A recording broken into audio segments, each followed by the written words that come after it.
Hey everyone, welcome back to the channel. So unit 2 हमने finish कर दिया bio pharmaceutics की। उसके जो नोट्स हैं वो आपको वेबसाइट पे भी मिल जाएंगे, आपको टेलीग्राम पे भी मिल जाएंगे, तो जाके आप विजिट कर सकते हो।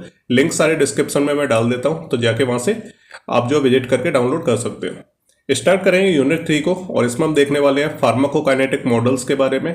और बेसिकली हम इसमें जानेंगे बॉडी में डिफरेंट डिफरेंट जो है कंपार्टमेंट्स होते हैं। 1 compartment open model, 2 compartment open model, तो ये सभी कंपार्टमेंट मॉडल्स के बारे में हम एक एक करके जानेंगे। ये जो कंपार्टमेंट मॉडल्स वगैरह होते हैं, ये जो टॉपिक है ये पूरा का पूरा, ये समझने में थोड़ा सा आपके लिए डिफिकल्ट हो सकता है, क्योंकि जब मैं अपने टाइम पे था कॉलेज में, तो मतलब काफ़ी ज़्यादा ऐसा लगता था कि ये क्या चीज़ है, हमारे को समझ में ही नहीं आ रही है। लेकिन अभी मैं आपको इसे बिल्कुल आसान तरीके से समझाने वाला हूँ। ये मतलब बिल्कुल ही आसान है, कहने का मतलब ये है। तो यहाँ मैं आपको बेसिक से बताऊंगा कि फार्माकोकाइनेटिक्स क्या होता है, फार्माकोकाइनेटिक मॉडल्स क्या होते हैं, और इसके बाद हम देखेंगे डिफरेंट डिफरेंट टाइप के कंपार्टमेंट मॉडल्स। चलिए, तो पहले क्या मैं आपको बहुत बेसिक चीज़ें बता देता हूँ। तो सबसे पहले जब हमने स्टार्ट किया था यूनिट 2 को, जैसे हमने एब्जॉर्प्शन वगैरह देखा था, डिस्ट्रीब्यूशन, मेटाबोलाइजेशन, है ना, इसके अलावा हमने एक्सक्रीशन देखा था। तो हम बेसिकली क्या देखते थे कि मैं आपको थोड़ा बता देता हूँ, रिकॉल कर देता हूँ चीज़ों को। तो बेसिकली मान लीजिए हमने कोई ड्रग लिया, तो ये जो ड्रग है ना, तो ये हमने लिया मुंह के थ्रू, तो ये मुंह के थ्रू जाएगा, तो सबसे पहले कहाँ पहुँचेगा? स्टमक में पहुँचेगा। स्टमक में उसका डिसइंटीग्रेशन वगैरह होगा, देन इसके बाद क्या है, इंटेस्टाइन के अंदर पहुंचेगा इस तरीके से, और फिर वो क्या है, ब्लड वेसल्स में जाके वो क्या है, एब्जॉर्ब हो जाता है, और फिर पूरी बॉडी में जाके वो डिस्ट्रीब्यूट होता है, डिफरेंट डिफरेंट टाइप के ऑर्गन्स में जाता है, लिवर में जाता है, वहाँ उसका मेटाबॉलिज्म होता है, देन क्या है, उसका एक्सक्रीशन हो जाता है। तो यहाँ हमने क्या है, जो हमारे बेसिक जो पिछली यूनिट थी, तो हमने क्या है, बहुत बेसिक तरीके से इस चीज़ को देखा था कि टैबलेट ली, वो के अंदर जाके डिसइंटीग्रेट होगी, है ना, उसका एब्जॉर्प्शन होगा इंटेस्टाइन में जाके, देन वो क्या ब्लड के अंदर जाएगी, डिफरेंट डिफरेंट ऑर्गन के पास पहुंच के अपना जो असर वहां पे दिखाएगी, अपना थेरेप्यूटिक एक्शन शो करेगी।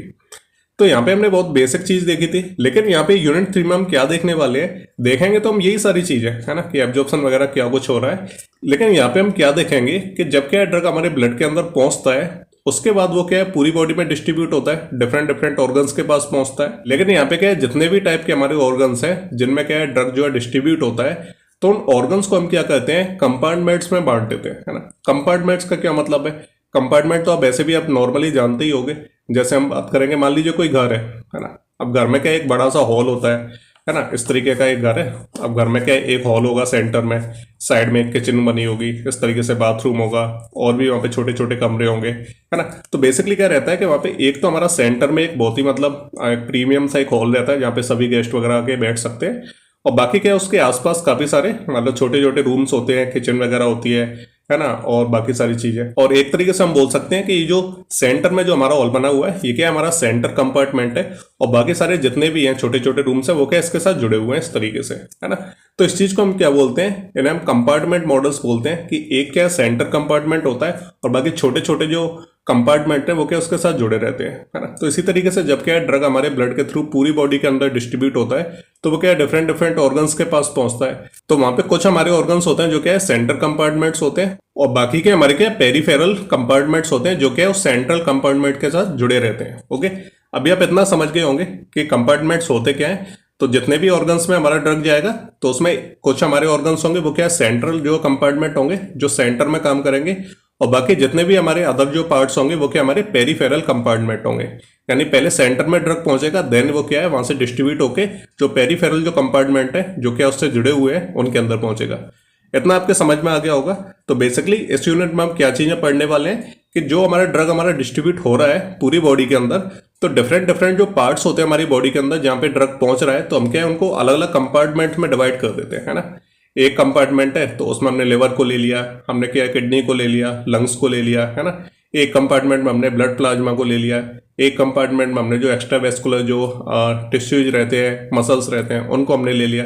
तो हम क्या करते हैं, बॉडी को डिफरेंट डिफरेंट कंपार्टमेंट में बांट देते हैं, है ना। इससे क्या रहता है कि एक्चुअल में हमें ये पता चलता है कि जो ड्रग है उसका कंसंट्रेशन कौन से कंपार्टमेंट में ज़्यादा है, कौन से कंपार्टमेंट में कम है। तो इस चीज़ को हम और ज़्यादा डिटेल में आगे जाके पढ़ेंगे। अभी मैंने आपको बेसिक्स बता दिए। चलिए, तो पहले स्टार्ट करते हैं नोट्स के थ्रू समझने की। चलिए, सबसे पहले समझते हैं फार्माकोकाइनेटिक्स क्या रहता है। अब ये तो मैं आपको ऑलरेडी बता चुका हूँ फार्माकोकाइनेटिक होता क्या है। तो बेसिकली जो फार्माकोकाइनेटिक रहता है, तो इसके अंदर क्या है, हम एडीएमई पर फोकस करते हैं, है ना, कि जब हम ड्रग को खाते हैं तो उसका एब्जॉर्प्शन कैसे होता है, डिस्ट्रीब्यूशन कैसे होता है, उसका मेटाबॉलिज्म कैसे होता है, उसका एक्सक्रीशन कैसे होता है। और ये सब होने के बाद उस ड्रग का जो है रेस्पॉन्स हमारी बॉडी में क्या रहता है, उसका इम्पैक्ट क्या रहता है ना। तो ये होता है हमारा बेसिकली फार्माकोकाइनेटिक्स। चलिए नेक्स्ट हम देखते हैं, अगर थ्योरेटिकल अगर प्रोस्पेक्ट से देखें कि हम जो फार्माकोकाइनेटिक मॉडल्स को पढ़ते क्यों है, तो बेसिकली क्या है, ये जो फार्माकोकाइनेटिक मॉडल्स रहते हैं तो इनको हम स्टडी इसलिए करते हैं ताकि हम एक्चुअल में जो ड्रग का बिहेवियर है ना उसको हम प्रिडिक्ट कर सकें, है ना। और उसको क्या है, फॉर्मूलों की मदद से जो उसके ड्रग का जो इफेक्ट रहता है हमारी बॉडी के अंदर, जो उसका डिस्ट्रीब्यूशन वगैरह रहता है, उसको हम क्या है, जो फॉर्मूले वगैरह रहते हैं तो उनकी मदद से हम उसे एक्चुअल में सही तरीके से कैलकुलेट कर पाए कि हमें जो कितना डोज लेना चाहिए, तब हमारी वो बॉडी में प्रॉपर तरीके से असर दिखा पाएगा। क्योंकि अगर हम नॉर्मली देखें तो जब हम क्या है, अभी हमने जो प्रीवियस यूनिट्स में पढ़ा है तो उसमें क्या हमने बस ड्रग को ले लिया, अभी हमें ये नहीं पता है कि उसका जो कंसंट्रेशन है वो कौन सी जगह पे ज़्यादा हो रहा है, कौन सी जगह पे कम हो रहा है, कितना हमें डोज लेना चाहिए। ये चीज़ें तो हमने अभी तक नहीं पढ़ी है कि कितना हमें डोज लेना चाहिए, है ना। तो ये सारी चीज़ें हम क्या है, फार्माकोकाइनेटिक मॉडल्स की मदद से ही समझ पाते हैं, है ना। यहाँ पे हम क्या बेसिकली अलग अलग कुछ फॉर्मूलेज वगैरह का यूज करते हैं जिससे हम समझ पाते हैं, हम कुछ वैल्यूज को जो है कैलकुलेट करके देख सकते हैं, जिससे हमें पता चल जाएगा कि जो ड्रग है वो कहाँ पे ज़्यादा डिस्ट्रीब्यूट हो रहा है, कितने ड्रग की रिक्वायरमेंट है। और ये तो हमने थ्योरेटिकल बेसिस पे देख लिया कि हम क्या है, ड्रग के बिहेवियर को जो प्रिडिक्ट कर सकते हैं, उसके बारे में थोड़ी स्टडी कर सकते हैं, और हम कुछ वैल्यूज वगैरह को जो है इंटरप्रिटेट करके हम क्या कर सकते हैं, एक प्रॉपर तरीके से एक ड्रग को जो है वैल्यूएट कर सकते हैं। एक्सपेरिमेंटल अगर हम एस्पेक्ट में इसे देखें तो इसमें क्या रहता है, बेसिकली हम क्या कुछ सैम्पलिंग टेक्निक्स का यूज करते हैं, है ना, यानी हम इन्हें डेवलप करते हैं सैम्पलिंग टेक्निक्स को। और इसके अलावा कुछ हमारे एनालिटिकल मेथड्स होते हैं जिनकी मदद से हम क्या जो ड्रग का जो कंसंट्रेशन है ना, तो उसको हम जो है इवेल्युएट कर सकते हैं, उसके डेटा को इवेल्युएट कर सकते हैं। तो जब भी हमने कोई ड्रग को लिया तो ड्रग को लेने के बाद क्या है, वो हमारे ब्लड के अंदर पहुंचता है, वहाँ पे उसका डिस्ट्रीब्यूशन वगैरह होता है ना, प्लाज्मा के अंदर। तो प्लाज्मा के अंदर क्या उसके ड्रग का जो कंसंट्रेशन है उसको हम कुछ मेथड्स के थ्रू हम उसे एनालिसिस का कर सकते हैं, उसके कुछ सैम्पलिंग टेक्निक से भी हम क्या उसको इवेल्युएट कर सकते हैं। तो एक्सपेरिमेंटल वे में अगर देखा जाए, है ना, तो ये यूज रहते हैं कि हम क्या है प्लाज्मा ड्रग कंसंट्रेशन है उसको हम मेजर कर सकते हैं। थ्योरेटिकल एस्पेक्ट में देखा जाए तो जो ड्रग का जो बिहेवियर है उसको हम स्टडी करते हैं फार्माकोकाइनेटिक मॉडल्स में। चलिए कुछ हमारे टर्म्स होते हैं फार्माकोकाइनेटिक, जब हम स्टडी करते हैं तो कई बार आपने जो क्लिनिकल फार्माकोकाइनेटिक्स का नाम सुना होगा।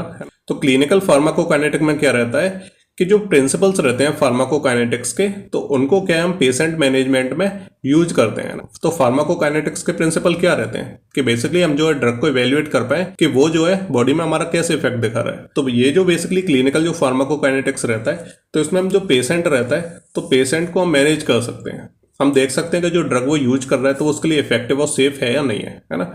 तो ये हमारा रहता है क्लिनिकल फार्माकोकाइनेटिक्स। सेकंड रहता है पॉपुलेशन फार्माकोकाइनेटिक्स। इसमें हम क्या है, जो ड्रग की स्टडी रहती है तो उसको हम जो है पॉपुलेशन के ऊपर करते हैं। हम क्या है 10-10 लोगों के क्या है 10 ग्रुप बना देंगे, 100 लोगों को ले लिया, उनके 10-10 के 10 ग्रुप बना दिए, ओके।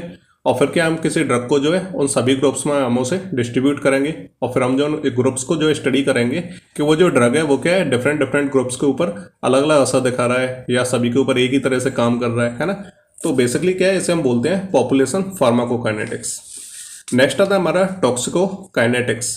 तो टॉक्सिकोकाइनेटिक्स में हम क्या है कोई भी ड्रग को हम देते हैं, बॉडी के अंदर जाता है, तो वो जो प्रॉपर तरीके से काम कर पाता है या नहीं कर पाता है, कोई एडवर्स इफेक्ट तो नहीं दिखा रहा है, कोई टॉक्सिसिटी जनरेट तो नहीं कर रहा है हमारी बॉडी के अंदर जाके। तो बेसिकली क्या है, ये जो टॉक्सिकोकाइनेटिक्स रहता है ये क्या ड्रग्स की सेफ्टी को जो एवेल्युएट करने के लिए इसकी स्टडी की जाती है। तो ये हमारे की टर्म्स हो गए फार्माकोकाइनेटिक्स के। आई होप आपको समझ में आ गए होंगे। चलिए बढ़ते हैं इंपॉर्टेंट टॉपिक की तरफ, जो हमारा फार्माकोकाइनेटिक मॉडल्स है ना। फार्माकोकाइनेटिक मॉडल्स का मतलब होता है सिंपल सा, मॉडल्स क्या होते हैं, जैसे आपने क्या है कभी एक्सपेरिमेंट वगैरह किए होंगे या फिर आपके में कोई फंक्शंस वगैरह होते हैं ना कॉलेज में, तो वहाँ पे जाके आपको कोई बोला जाता है कि आप इस चीज़ के ऊपर मॉडल बनाओ, है ना। मॉडल क्या है, एक तरह से ब्लूप्रिंट रहता है। मान लीजिए कि हमें पॉल्यूशन कंट्रोल करने की कोई मशीन बनानी है ना, तो सबसे पहले क्या उसका एक ब्लूप्रिंट बनाया जाएगा, उसका एक मॉडल बनाया जाएगा, देन फिर क्या उसकी एक्चुअल में जो उसकी जो मशीनरी रहती है उसको जो डेवलप किया जाता है। तो फार्माकोकाइनेटिक मॉडल्स भी क्या है इसी तरह के एक ब्लूप्रिंट सा रहता है ना। उसकी मदद से क्या हम ड्रग के जो कंसंट्रेशन वगैरह रहता है हमारी बॉडी के अंदर उसको हम एवेल्युएट कर पाते हैं। चलिए हम देखते हैं, सबसे पहले इंट्रोडक्शन से स्टार्ट करेंगे। तो drug movement in the body is complex, है ना। अब ड्रग जब हमारी बॉडी के अंदर जाता है उसका एब्जॉर्प्शन वगैरह होता है, डिस्ट्रीब्यूशन वगैरह होता है, तो ये जो पूरी प्रोसेस है ना तो ये काफ़ी ज़्यादा कॉम्प्लेक्स होती है। अब नॉर्मली तो मैंने आपको बता दिया कि उसका एब्जॉर्प्शन होगा, फिर वो हमारे ब्लड के अंदर जाएगी, फिर उसका डिस्ट्रीब्यूशन होगा अलग अलग जगह पे। ये तो सुनने में आसान लग रहा है, लेकिन एक्चुअल में जब हमें क्या उसकी स्टडी करनी होगी कि ड्रग को हमने लिया तो कौन सी जगह पे ड्रग का कंसंट्रेशन ज़्यादा है, कौन सी जगह पे कम है, वो अपना इफेक्ट दिखा भी रहा है या नहीं दिखा रहा है। तो ये पूरी स्टडी करना ना, ये क्या एक कॉम्प्लेक्स प्रोसीजर होता है। ऐसे नहीं है कि बस हमने कुछ भी कर दिया और हमारे सब कुछ परफेक्ट तरीके से हो गया।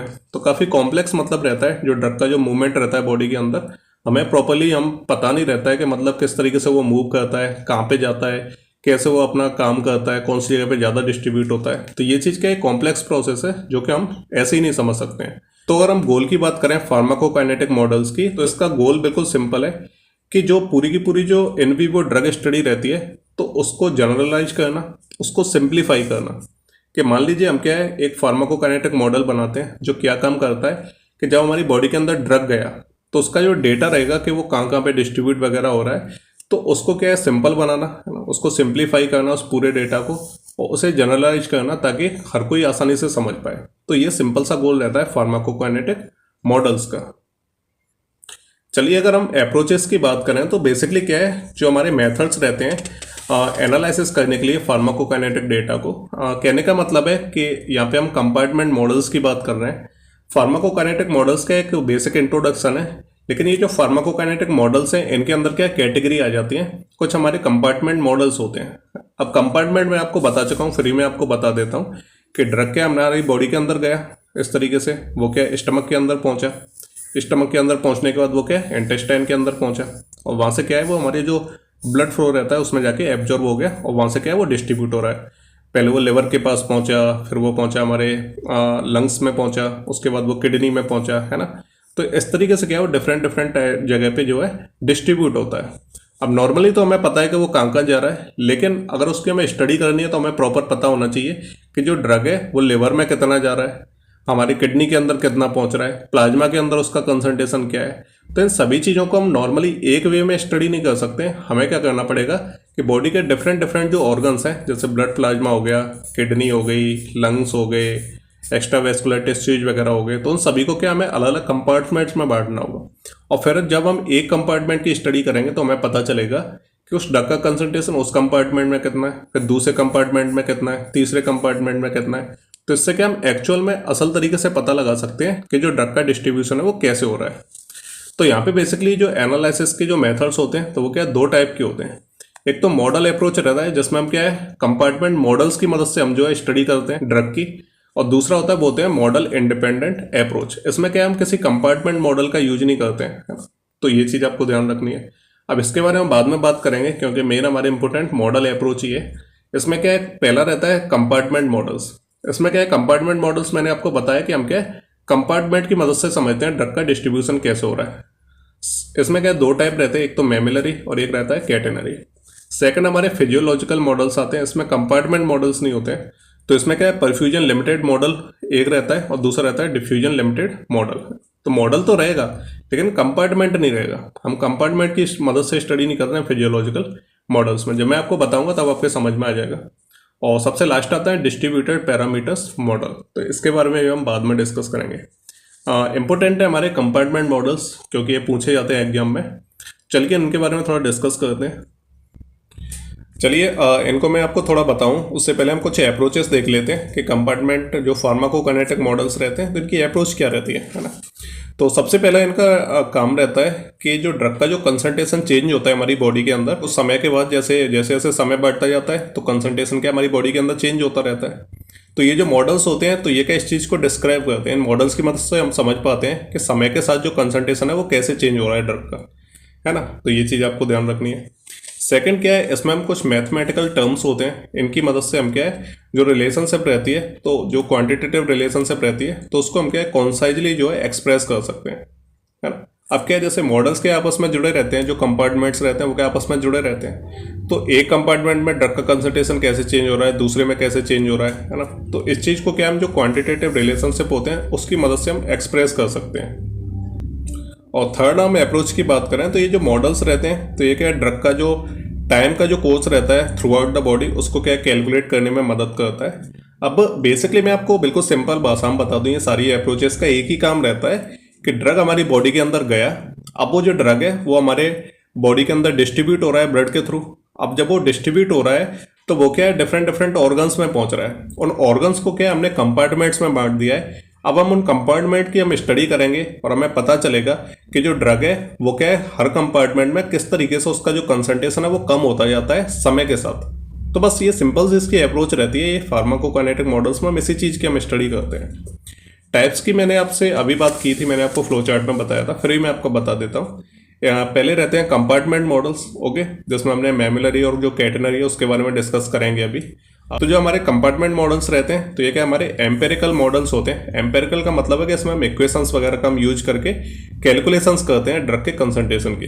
फिजियोलॉजिकल मॉडल्स में क्या रहता है, ये क्या है, रियलिस्टिक रिप्रेजेंटेशन रहती है। और जो हमारे डिस्ट्रीब्यूटेड पैरामीटर मॉडल रहते हैं तो ये क्या है, ये भी हमारी रियलिस्टिक मॉडल्स रहते हैं एक तरह से, ओके।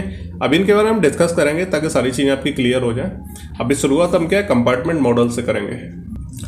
चलिए आगे हम कंपार्टमेंट मॉडल्स के बारे में समझते हैं। देखिए इसको आप बिल्कुल आसान तरीके से समझाता हूँ मैं। आपने कहीं आइसक्रीम खाई, आइसक्रीम का जैसे ही आपने एक बाइट लिया, जैसे एक उसका टुकड़ा अपने मुंह के अंदर लिया, तो वो क्या सबसे पहले हमारे स्टमक में पहुंचेगा। स्टमक को क्या हम एक कंपार्टमेंट मान लेते हैं, है ना। तो सबसे पहले कंपार्टमेंट में वो स्टमक के अंदर गया, फिर वो क्या है एब्जॉर्ब होकर हमारे ब्लड के अंदर पहुंचेगा, तो ब्लड को क्या हम एक और कंपार्टमेंट मान लेते हैं। देन वो क्या है हमारे ब्रेन के पास पहुंचेगा ताकि हमें थोड़ा अच्छा महसूस हो, क्योंकि हमारे ब्रेन ही तो है जो हमें आइसक्रीम खाने के बाद थोड़ा अच्छी फीलिंग देता है। तो ब्रेन को क्या है हम एक कंपार्टमेंट मान लेते हैं। उसके बाद क्या है उसका जो डाइजेशन होगा, उसका मेटाबोलाइजेशन वगैरह होगा उस आइसक्रीम का, तो वो क्या लिवर के अंदर होगा, तो हम लिवर को मान लेते हैं एक कंपार्टमेंट, वो हो गया। देन वो क्या है लिवर के बाद मेटाबोलाइज होकर वो क्या है किडनी के थ्रू वो क्या एक्सक्रीट हो जाएगा, बाहर निकल जाएगा, एलिमिनेट हो जाएगा, तो हम किडनी को एक कंपार्टमेंट मान लेते हैं, है ना। तो बेसिकली क्या है, आप आसान भाषा में आप समझ गए होंगे कि जब क्या इस तरीके से जब हम ड्रग को लेते हैं आइसक्रीम की जगह पे, तो वो क्या अलग अलग कंपार्टमेंट्स होके गुजरती है। हम क्या अलग अलग जो ऑर्गन्स वगैरह होते हैं ना, तो उन्हीं को हम अलग अलग कंपार्टमेंट्स में बांट रहे हैं, है ना। जैसे प्लाज्मा हो गया, ब्लड वगैरह हो गया, तो ये सारे क्या अलग अलग कंपार्टमेंट्स होते हैं। बेसिकली हम कंपार्टमेंट मॉडल्स की हेल्प से हम ये समझते हैं तो एक ड्रग क्या है डिफरेंट डिफरेंट कंपार्टमेंट से कैसे गुजरता है, तो इसी चीज को हम जो स्टडी करते हैं कंपार्टमेंट मॉडल्स में, ओके। तो इतना आपके समझ में आ गया होगा। तो सबसे पहले मैं आपको एक और चीज बता दूं कि ये जो कंपार्टमेंट मॉडल्स होते हैं तो ये क्या है हाइपोथेटिकल ग्रुपिंग होती है। हाइपोथेटिकल मतलब ये क्या एक इमेजिनरी मतलब ग्रुपिंग होती है। ऐसा नहीं है कि मतलब हमने क्या है लिवर को ले लिया, लंग्स को ले लिया, किडनी को ले लिया और एक कंपार्टमेंट बना दिया, है ना। तो ये जो कंपार्टमेंट होते हैं तो ये क्या रियलिस्टिक कंपार्टमेंट नहीं होते हैं। इनको हम बस इमेजिन करते हैं कि हाँ मतलब इस तरीके से हम इन ऑर्गन्स को मिला दें, जैसे हमने ब्लड प्लाज्मा को और लिवर को मिला के एक कंपार्टमेंट बना दिया। तो ये क्या एक इमेजिनरी है, ऐसा नहीं है कि मतलब कंपार्टमेंट एक्चुअल में हमारी बॉडी में एडजस्ट करते हैं कि एक कंपार्टमेंट है तो उसमें क्या है ब्लड आ जाएगा हमारा, दूसरा कंपार्टमेंट है लिवर तो वो हमारा लिवर का कंपार्टमेंट हो गया। तो ये क्या एक्चुअल में नहीं होते हैं, ये तो बस क्या हम इमेजिन करते हैं ताकि हम ड्रग का जो मूवमेंट रहता है बॉडी के अंदर उसको हम समझ पाए अच्छे तरीके से। तो हम क्या है खुद ही मतलब कंपार्टमेंट खुद ही बना देते हैं अपने मन से ही, ओके, ताकि हम समझ पाए चीज़ों को। तो यहाँ पे जो कंपार्टमेंट एनालिसिस रहता है तो ये क्या है जो फार्माकोकाइनेटिक्स रहती है तो उसको क्या है सिंप्लीफाई करता है। किसी ड्रग की जो फार्माकोकाइनेटिक्स रहती है उसको क्या है सिंप्लीफाई करता है। फार्माकोकाइनेटिक्स मतलब एडीएमई, ड्रग का एब्जॉर्प्शन, डिस्ट्रीब्यूशन, मेटाबॉलिज्म और उसका एक्सक्रीशन, तो इन सभी चीज़ों को ये सिंप्लीफाई करते हैं जो कंपार्टमेंटल एनालिसिस रहते हैं। कुछ एम्पेरिकल जो फॉर्मूले रहते हैं तो उनकी मदद से हम क्या है ड्रग का जो कंसंट्रेशन रहता है तो वो क्या समय के साथ कैसे चेंज होता है तो उस चीज़ को हम एस्टिमेट कर सकते हैं, उसका हम पता लगा सकते हैं। और ये क्या है मतलब hypothetical grouping of tissue and similar flow and affinity. तो हम क्या करते हैं कि बेसिकली क्या ग्रुपिंग कर देते हैं कि हमने कुछ ऑर्गन्स को ले लिया, उनका एक ग्रुप बना दिया और हमने क्या है मतलब उन्हें क्या एक कंपार्टमेंट बोल दिया। दूसरा हमने क्या है ब्लड प्लाज्मा वगैरह ले लिया, उसको हमने अलग कंपार्टमेंट में डाल दिया। किडनी वगैरह को लिया हमने अलग कंपार्टमेंट में डाल दिया।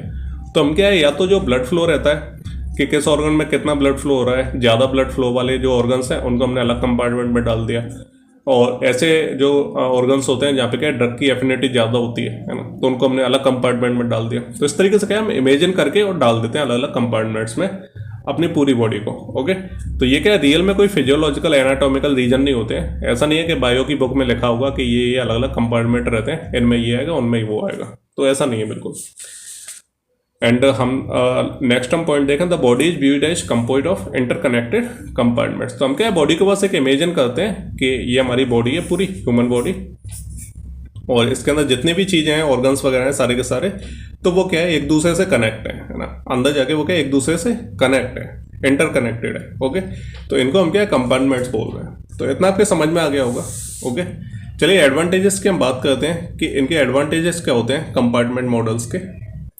तो एडवांटेजेस बिल्कुल सिंपल है कि हम क्या एक विजुअल रिप्रेजेंटेशन हम देख पाते हैं कि जो ड्रग का जो डिस्पोजिशन हो रहा है, डिस्पोजिशन मतलब ड्रग के एक जगह से दूसरी जगह पे मूव कर रहा है, तो उस चीज़ को हम डिस्पोजिशन बोलते हैं कि पूरी बॉडी के अंदर क्या है ड्रग किस तरीके से एक जगह से दूसरी जगह पे मूव कर रहा है, तो इसको हम डिस्पोजिशन बोलते हैं। तो हम क्या एक विजुअल रिप्रेजेंटेशन देख पाते हैं। अब हम क्या है कंपार्टमेंट मॉडल्स की हमें हेल्प ना लें, तो मान लीजिए मैंने एक ड्रग खाया, अब वो ड्रग क्या है पूरे तरीके से हमारी मेरी बॉडी में जाकर वो डिस्ट्रीब्यूट हुआ, उसने अपना एक्शन दिखाया।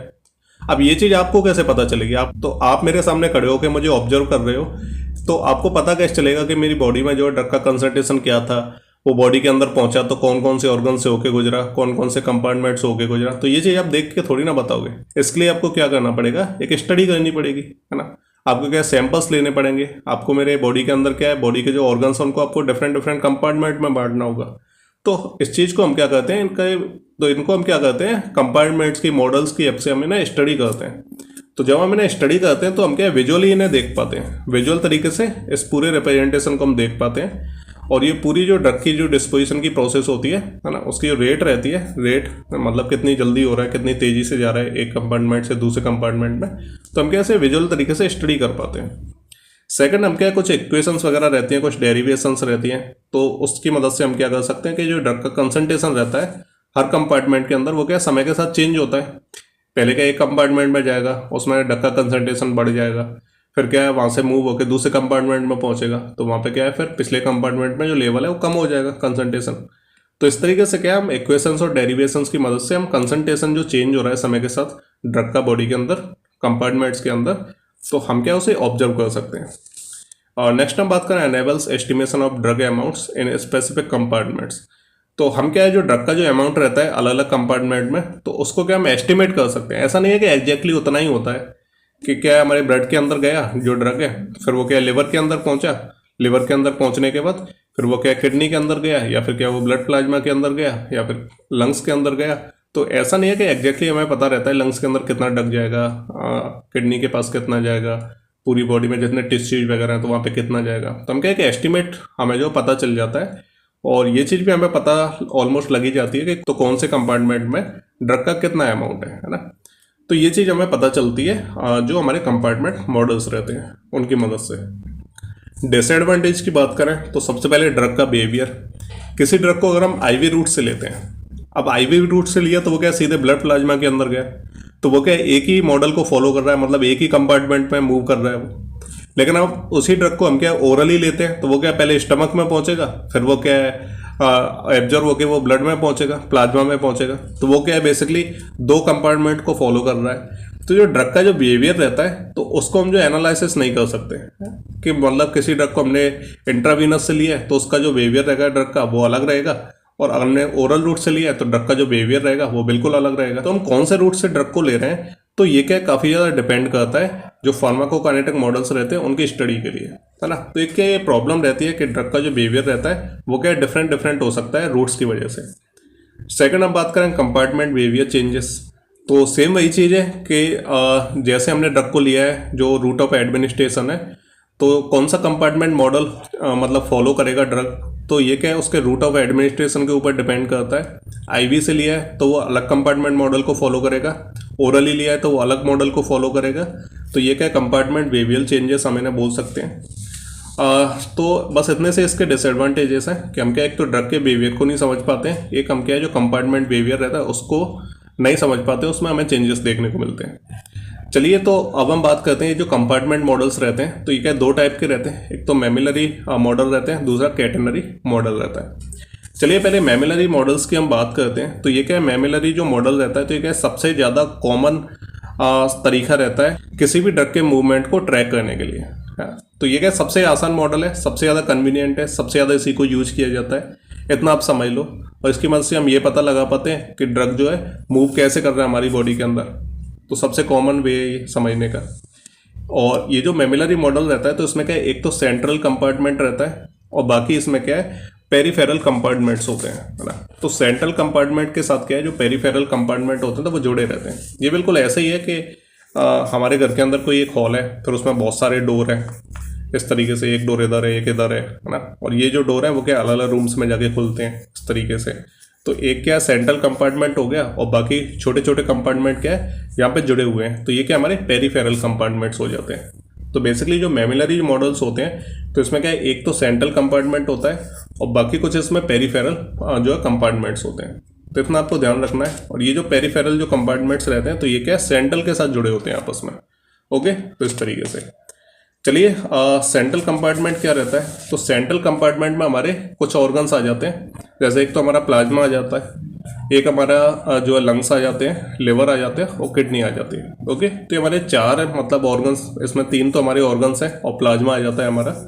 तो ये क्या हमारे सेंट्रल कंपार्टमेंट होते हैं। और ये सारे के सारे जो सेंट्रल कंपार्टमेंट्स हैं तो इनमें क्या है, जो ड्रग रहता है वो काफ़ी तेज़ी से जो है मूव करता है ना, कि एक जगह से दूसरी जगह पे काफ़ी तेज़ी से फैलेगा। लिवर के अंदर जाएगा तो फिर उसके बाद वो क्या है, काफ़ी तेज़ी से मूव करके दूसरे कंपार्टमेंट्स में जाएगा जो पेरिफेरल कंपार्टमेंट रहते हैं जो उसके साथ जुड़े हुए हैं। इसके अलावा जो लिवर और जो किडनी रहते हैं तो ये क्या है, ड्रग को बॉडी से एलिमिनेट करने में हेल्प करते हैं। तो ये भी क्या है, कंपार्टमेंट्स होते हैं। लिवर क्या है, ड्रग को मेटाबोलाइज करता है और देन किडनी क्या है, उसको बाहर एक्सक्रीट करती है। ओके, तो ये क्या है, हमारे ऐसे कंपार्टमेंट्स हैं जो क्या ड्रग को एलिमिनेट करते हैं बॉडी से। चलिए पेरिफेरल कंपार्टमेंट्स के बारे में समझते हैं। तो पेरिफेरल कंपार्टमेंट्स में क्या रहता है, बेसिकली कोई ऑर्गन तो नहीं आते हैं जैसे लिवर किडनी वगैरह, है ना। तो इसमें क्या है, जो बेसिकली कुछ हमारे टिश्यूज वगैरह रहते हैं जहाँ पे जो ब्लड का जो फ्लो रहता है वो काफ़ी कम रहता है, जहाँ पे जो ब्लड वेसल्स होती हैं वो काफ़ी ज़्यादा कम होती हैं, जहाँ पे जो ब्लड फ्लो रहता है वो काफ़ी ज़्यादा कम रहता है। तो ऐसे जो टिश्यूज होते हैं तो वो क्या हमारे पेरिफेरल कंपार्टमेंट्स में आ जाते हैं। इसके अलावा हम बात करें कि जो ड्रग है वो क्या इन कंपार्टमेंट में पहुँचता कैसे है, तो वो क्या है, ब्लड फ्लो के साथ जो है पहुँचता है। इतना बस आपको सिंपल याद रखना है। अब एक और चीज़ के बारे में बात करते हैं कि मान लीजिए कि ये कंपार्टमेंट है, अब इसमें से जो ड्रग है वो मूव करके क्या दूसरे कंपार्टमेंट में पहुँचेगा इस तरीके से, है ना। ये कंपार्टमेंट 2 होगा हमारा, ये हमारा 1 हो गया। तो कंपार्टमेंट बेसिकली क्या है, मान लीजिए हमारा प्लाज्मा है। ओके, ये हमारा ब्लड प्लाज्मा है। ये क्या है, एब्जॉर्ब होके जो ड्रग है वो पहले क्या है, ब्लड प्लाज्मा में पहुँचेगा, यहाँ पे पहले कंपार्टमेंट में पहुँचेगा। देन इसके बाद क्या है, मान लीजिए वो क्या लिवर के अंदर पहुंचा, तो लिवर के हमारा सेकंड कंपार्टमेंट हो गया। तो पहले प्लाज्मा में गया, देन वहां से वो लिवर में गया, तो सेकंड कंपार्टमेंट हो गया। तो बेसिकली ये जो प्लाज्मा से जो लिवर के अंदर जो ड्रग पहुंच रहा है ना, तो ये क्या कुछ स्पीड में पहुंचता है और इस स्पीड को हम क्या बोलते हैं, रेट बोलते हैं। इसको हम रेट कांस्टेंट बोलते हैं, जिसको हम के से डिनोट करते हैं कि ड्रग क्या एक कंपार्टमेंट से दूसरे कंपार्टमेंट कितनी तेजी से पहुंच रहा है। तो इस चीज़ को हम डिफाइन करते हैं रेट कांस्टेंट से। ओके, तो इतने आपको छोटे छोटे बेसिक चीज़ें ध्यान रखनी है। चलिए अब आगे बढ़ते हैं। अब रेट कांस्टेंट बेसिकली हम के से डिनोट करते हैं। अब देखिए यहाँ पे रेट कांस्टेंट में बेसिकली क्या रहता है, काफ़ी सारे रेट कांस्टेंट्स होते हैं। जैसे आपको K12 देखने को मिलेगा, K21, K13, K31, इस तरह के आपको बहुत सारे मिलेंगे, लेकिन आपको कन्फ्यूज बिल्कुल नहीं होना है। मान लीजिए एक जगह पे आपको K12 लिखा है। K12 का मतलब रहेगा कि जो ड्रग है वो कंपार्टमेंट 1 से कंपार्टमेंट 2 में मूव कर रहा है, इसलिए ये लिखा है K12। 12 मतलब 1 से 2 में मूव कर रहा है। ओके, तो इसे हम बोलेंगे K12। ऐसे क्या है, कोई ड्रग है वो क्या है कंपार्टमेंट 2 से 1 में वापस से मूव कर रहा है। ओके, तो इसको हम K21 बोलेंगे। ऐसे हमारा क्या है कि जो ड्रग है वो क्या एब्जॉर्ब हो रहा है। मान लीजिए ये क्या एक कंपार्टमेंट है, तो इसमें क्या है, मान लीजिए प्लाज्मा है, इसको हम एक कंपार्टमेंट बोल रहे हैं। तो ड्रग क्या है, पहले मूव करके प्लाज्मा में ही तो पहुंचेगा एब्जॉर्ब होकर। अगर हम ओरली लेते हैं किसी ड्रग को, तो क्या है, ये जीरो हम कैसे बोल रहे हैं, ये क्या है एब्जॉर्ब होने की रेट है ना। अब क्या है, जो हमारा स्टमक रहता है, मतलब इंटेस्टाइन हो गई, स्टमक हो गया, तो ये क्या है बेसिकली कोई कंपार्टमेंट नहीं होता है। ये क्या है स्टेज रहती है जहाँ से ड्रग का क्या है कंपार्टमेंट के अंदर जाना शुरू होता है। तो क्या है, जो प्लाज्मा होता है वो हमारा कंपार्टमेंट होता है, लेकिन जो इंटेस्टाइन और जो स्टमक होता है वो हमारे कंपार्टमेंट्स नहीं होते हैं। तो इसलिए हम क्या बोल रहे हैं, ये हम जीरो बोल रहे हैं, है ना। और ये हमारा पहला कंपार्टमेंट हो गया जो प्लाज्मा है। तो 0 से 1 की तरफ जा रहा है, यानी ड्रग के एब्जॉर्ब होकर पहले कंपार्टमेंट में पहुंच रहा है, तो इसको हम बोलेंगे K01। ओके, इसे हम first order absorption rate constant बोलते हैं। सेकंड होता है हमारा K10, इसका मतलब रहता है first order elimination rate constant, कि पहले क्या है ब्लड हमारा प्लाज्मा में पहुंचा है, मतलब हमारे पहले कंपार्टमेंट में पहुंचा है जो ड्रग है। देन उसके बाद वो क्या है एलिमिनेट हो रहा है बॉडी से। एलिमिनेट हो रहा है मतलब बॉडी से बाहर निकल रहा है। तो एलिमिनेट होना कोई कंपार्टमेंट का काम नहीं है, तो इसलिए हम इसे जीरो बोल देते हैं। कि एब्जॉर्ब हो रहा है मतलब कि नॉन कंपार्टमेंट से वो क्या कंपार्टमेंट के अंदर एंटर कर रहा है, पहले कंपार्टमेंट के अंदर। और 10 का मतलब है कि पहले कंपार्टमेंट से वो क्या एलिमिनेट हो रहा है, वो क्या बॉडी से बाहर निकल रहा है। तो इस तरीके से आप क्या रेट कॉन्स्टेंट्स को समझ सकते हो। और ये आपको 2 1 1 2 दिख रहा है, ये क्या है चेंज भी हो सकते हैं। अगर हम क्या है 3 कंपार्टमेंट मॉडल्स को पढ़ते हैं तो उसमें 1 3 हो सकता है, 3 1 हो सकता है। अभी मैं आपको समझाता हूँ सारे के सारे। चलिए तो मैं आपको एक एक करके समझा ही देता हूँ सारे मॉडल्स। सबसे पहला आता है 1 compartment open model IV injection. Okay, अब देखिए इससे आप बिल्कुल कंफ्यूज मत हो ना, ये बहुत ही ज़्यादा आसान है। आपको ऐसा लग रहा होगा ये क्या है 1 compartment open model IV injection, कुछ नहीं है। देखो कितना सिंपल है। सबसे पहले हम बात करते हैं 1 कंपार्टमेंट। यहाँ पे हम एक कंपार्टमेंट की बात कर रहे हैं, और एक कंपार्टमेंट की बात हम क्यों कर रहे हैं, क्योंकि हम ड्रग को सीधे IV रूट से दे रहे हैं। अगर हम उसे ओरली लेते तो सबसे पहले वो क्या होता है, तो सबसे पहले वो ड्रग है वो क्या है first order absorption rate constant को फॉलो करता। अब मान लीजिए ये क्या है पहला कंपार्टमेंट है और ये क्या है प्लाज्मा है। अगर हम ड्रग को ओरली लेते तो वो क्या है सबसे पहले एक first order absorption rate constant को फॉलो करके वो प्लाज्मा के अंदर पहुंचता, ब्लड प्लाज्मा के अंदर पहुंचता है एब्जॉर्ब होके। लेकिन यहाँ पे हम क्या कर रहे हैं कि ड्रग को हम सीधे IV रूट से दे रहे हैं। अब IV रूट से देने का मतलब है कि यहाँ पे क्या है फर्स्ट ऑर्डर जो एब्जॉर्प्शन रेट है उसको ये फॉलो नहीं कर रहा है ना, K10 को फॉलो नहीं कर रहा है, तो यहाँ पे K10 आएगा ही नहीं। ड्रग क्या है सीधा पहले कंपार्टमेंट में पहुंच रहा है, यानी ब्लड प्लाज्मा में पहुंच रहा है। तो यहाँ पे जो ड्रग है वो क्या है प्लाज्मा में आया, सबसे पहले कंपार्टमेंट 1 में आया। देन इसके बाद क्या होगा, इसका एलिमिनेशन हो जाएगा। एलिमिनेशन का मतलब है K10 है ना, कि पहले कंपार्टमेंट से बॉडी से बाहर निकल रहा है, मतलब जीरो का मतलब ये है कि बॉडी से बाहर निकल रहा है, यानी एलिमिनेट हो रहा है। ओके, ये हमारा 1 कंपार्टमेंट ओपन मॉडल हो गया अगर हम ड्रग को क्या है IV रूट से देते हैं। चलिए एक और समझते हैं 1 compartment open model with first order absorption. अब देखिए फर्स्ट ऑर्डर एब्जॉर्प्शन हो रहा है, इसका मतलब है कि K01 भी आएगा। K01 कैसे आएगा कि मान लीजिए ये हमारा ब्लड प्लाज्मा है। अब क्या है ड्रग को हमने ओरल रूट से लिया है, टैबलेट की फॉर्म में लिया है, तो वो क्या है सबसे पहले एब्जॉर्ब होगा तो ये क्या है फर्स्ट ऑर्डर एब्जॉर्प्शन को जो है फॉलो करेगा। तो यहाँ पे क्या है रेट कांस्टेंट आ जाएगा, कौन सा आएगा K01, जो कि हमारा K01 जीरो से मतलब कहाँ पहुंच रहा है पहले कंपार्टमेंट में, तो 0 से 1 पहुंचना मतलब ये हो गया हमारा फर्स्ट ऑर्डर एब्जॉर्प्शन।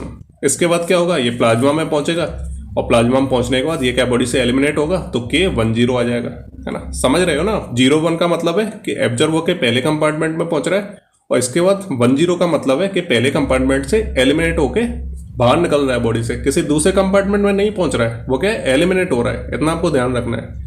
इसीलिए हम कैसे 1 कंपार्टमेंट मॉडल बोल रहे हैं, ना कि 2 कंपार्टमेंट। अगर ये 2 कंपार्टमेंट होता तब क्या है 1 से दूसरे कंपार्टमेंट में पहुंचता है इस तरीके से। ओके, देन एलिमिनेट होता। चलिए अब क्या है हम दूसरा मॉडल देखते हैं, तीसरा मॉडल देखते हैं। अभी हमने 1 कंपार्टमेंट IV रूट से देख लिया और 1 कंपार्टमेंट मतलब ओरल रूट से देख लिया। ओके, अब 2 कंपार्टमेंट मॉडल देखते हैं जिसमें हम पहला IV देखेंगे। IV का मतलब क्या है, सबसे पहले वो सीधा प्लाज्मा में पहुंच रहा है, पहले कंपार्टमेंट में पहुंच रहा है। अब या तो वो क्या है किसी दूसरे कंपार्टमेंट में जा सकता है जो ड्रग है ना। अगर दूसरे कंपार्टमेंट में जाएगा तो वो इस तरीके से जाएगा कि पहले से दूसरे कंपार्टमेंट में पहुंच रहा है, तो कौन से रेट कांस्टेंट को फॉलो कर रहा है, K12 1 से 2 की तरफ पहुंच रहा है, 1 से 2 में जा रहा है, तो K12 रेट कांस्टेंट को फॉलो कर रहा है।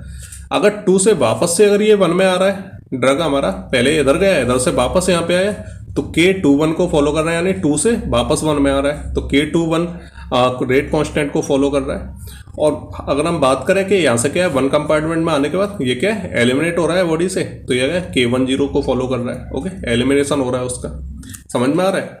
इसी तरीके से एक हमारा मॉडल 4 रहता है, इसमें क्या है फर्स्ट ऑर्डर एब्जॉर्प्शन को ये फॉलो करेगा। तो आपको 2 ही याद रखने हैं, अगर IV से देंगे तो यहाँ पे जो रेट कांस्टेंट रहता है एब्जॉर्प्शन वाला वो नहीं आएगा यहाँ पे, और अगर हम ओरल रूट से देते हैं तो यहाँ पे क्या है ये K01 जरूर ऐड हो जाएगा, क्योंकि ये क्या एब्जॉर्ब होके प्लाज्मा के अंदर पहुंच रहा है।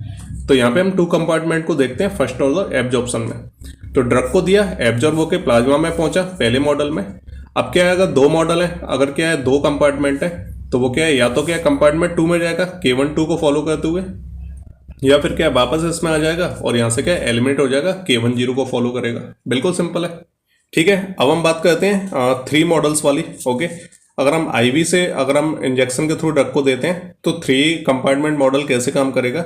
तो सबसे पहले क्या है प्लाज्मा के अंदर आया जो ड्रग है, तो सेंट्रल जो पहला जो कंपार्टमेंट रहेगा वो हमारा क्या है प्लाज्मा ही रहेगा। प्लाज्मा के बाद या तो वो लिवर में चला जाएगा। अब यहाँ पे जो दूसरा कंपार्टमेंट है तो इसमें हम कोई नाम नहीं दे रहे हैं कि मतलब वो लिवर में ही जाएगा, किडनी में जाएगा, कहाँ पे जाएगा, हम बस कंपार्टमेंट बोल रहे हैं उसे, ताकि हम ड्रग को समझ पाएं कि ड्रग का जो मूवमेंट है वो हो कैसे रहा है। तो पहले क्या है वो प्लाज्मा में आया, उसके बाद वो क्या है, या तो किसी दूसरे मतलब ऑर्गन में चला जाएगा, ओके, जो ड्रग है, मान लीजिए लिवर में चला गया तो दूसरे कंपार्टमेंट में चला गया, ओके। तो कौन से रेट कांस्टेंट को फॉलो करेगा, K12 को, पहले से दूसरे में जा रहा है या फिर क्या दूसरे से पहले में आ रहा है तो K21 को फॉलो करेगा, ओके। या फिर इसमें आने के बाद वो क्या है, वापस से तीसरे कंपार्टमेंट में जा रहा है ना, किसी दूसरे ऑर्गन में, तीसरे ऑर्गन में जा रहा है, तो फिर क्या है, वो K13 को फॉलो करेगा, यानी 1 से 3 में जा रहा है तो K13 को फॉलो करेगा, 3 से 1 में आ रहा है तो K31 को फॉलो करेगा, ओके। और 1 में आने के बाद वो क्या है, एलिमिनेट हो रहा है तो K10 को फॉलो करेगा, ओके। इतना समझ में आ गया होगा। ऐसे ही हमारा क्या है, जो ओरल रूट रहता है उसके थ्रू हम अगर हम ड्रग को लेते हैं तो क्या मतलब जो 3 कंपार्टमेंट ओपन मॉडल क्या होगा, वो कुछ इस तरीके से होगा। ओरल रूट से लेते हैं तो एब्जॉर्प्शन होगा, बाकी सेम हमारा IV वाला ही रहेगा, बस आपको रेट कांस्टेंट लगाना है K01। एब्जॉर्प्शन होने के बाद प्लाज्मा में आया, या तो वो क्या है दूसरे कंपार्टमेंट में जाएगा तो K12 को फॉलो करेगा, और अगर तीसरे कंपार्टमेंट में जाता है तो K13 को फॉलो करेगा, ओके। और ये रिवर्सेबल है, अगर 3 से 1 में आता है तो K31 रेट कांस्टेंट को फॉलो करेगा, ये यहाँ से एलिमिनेट होगा K10 को फॉलो करते हुए, ओके। ये हो गया हमारे मैमिलरी जो मॉडल्स होते हैं, कंपार्टमेंट मॉडल्स होते हैं। आई होप आपके समझ में आ गए होंगे। तो मैमिलरी में बेसिकली क्या रहता है कि एक हमारा सेंट्रल कंपार्टमेंट रहता है और बाकी के जो हमारे पेरिफेरल कंपार्टमेंट्स हैं वो क्या उसके साथ जुड़े रहते हैं, ओके। आपके समझ में आ गया होगा। कैटेनरी मॉडल्स आते हैं हमारे, ये हमारे सेकंड टाइप है। मैमिलरी देख लिया हमने, अब हम कैटेनरी मॉडल्स देखते हैं। ये जो मॉडल्स हैं तो इसमें बेसिकली क्या रहता है कि जो सारे के सारे, अब इसमें तो हमने क्या देखा, जो मैमिलरी मॉडल्स थे कि इसमें एक सेंट्रल रहता है और इसके साथ क्या है, हर मॉडल सीरीज में नहीं जुड़ा है। ऐसा नहीं है कि पहला ये रहा, दूसरा ये रहा और फिर तीसरा आगे इसके साथ जुड़ा हुआ है, ऐसा नहीं है। इसमें क्या है, पैरेलली भी कुछ हमारे मॉडल्स जुड़े हुए हैं जो क्या मतलब एक तरीके से ठीक भी हैं। लेकिन ये जो कैटेनरी मॉडल है तो इसमें क्या रहता है कि इसमें जो सारे कंपार्टमेंट्स हैं तो वो क्या सीरीज में जुड़े हुए हैं। तो ड्रग क्या है, पहले कंपार्टमेंट जाएगा, फिर दूसरे कंपार्टमेंट में जाएगा, फिर तीसरे कंपार्टमेंट में जाएगा। तो हम ऐसा मतलब एज्यूम कर लेते हैं, लेकिन एक्चुअल में अगर हम समझें इस चीज़ को थोड़ा सा मतलब प्रैक्टिकल वे में समझें तो क्या आपको ऐसा लगता है कि मतलब हमारी बॉडी में कुछ ऐसा सिस्टम होता होगा कि ये हमारा ब्लड है, ये हमारा ब्लड की मतलब एक जो ब्लड फ्लो है, जैसे क्या ड्रग एब्जॉर्ब होके ब्लड के अंदर पहुंच गया। अब क्या है, हमारा लिवर ऐसे है, यहाँ पे हमारा लिवर आ गया, ब्लड क्या सीधा जो है लिवर, अब ब्लड क्या है सीधा लिवर के अंदर गया। अब लिवर के बाद क्या है, यहाँ पे हमारा मान लीजिए यहाँ पे हमारे लंग्स जुड़े हैं, ओके। तो लिवर के बाद वो क्या है, फिर लंग्स के अंदर पहुंचेगा। फिर क्या है मतलब जो लंग्स के बाद क्या है, हमारी किडनी आती है ना। तो लंग्स के बाद जो ड्रग है वो हमारी किडनी में पहुंचेगा। देन वो क्या है, फिर हमारा ब्लैडर के साथ जुड़ा हुआ है। तो आपको ऐसा लगता है कि मतलब इस तरीके से मतलब हमारी बॉडी के अंदर सारे ऑर्गन क्या है सीरीज में अरेंज होते होंगे कि ड्रग क्या है पहले एक में जाएगा, फिर दूसरे में, फिर तीसरे, फिर चौथे में। ऐसा पॉसिबल ही नहीं है। एनाटॉमिकली अगर देखा जाए, अगर हम एज्यूम भी करें तो ऐसा पॉसिबल नहीं है। तो जो कैटेनरी मॉडल है तो वो क्या इसी चीज़ को फॉलो करते हैं। लेकिन जो हमारे मैमिलरी मॉडल्स हैं तो ये क्या मतलब ठीक तरीके से मतलब अरेंजमेंट है, इसी के तरीके से हम स्टडी करते हैं कि जब क्या है जब क्या है ड्रग ब्लड के अंदर पहुंचता है तो वो क्या है मतलब डिफरेंट जो ऑर्गन्स है वो उसके साथ पैरेलली जुड़े हो सकते हैं। कोई ऑर्गन यहाँ पे जुड़ा है तो कोई ऑर्गन यहाँ पे भी जुड़ा हो सकता है कि जो ड्रग है वो क्या इसमें मूव कर जाएगा।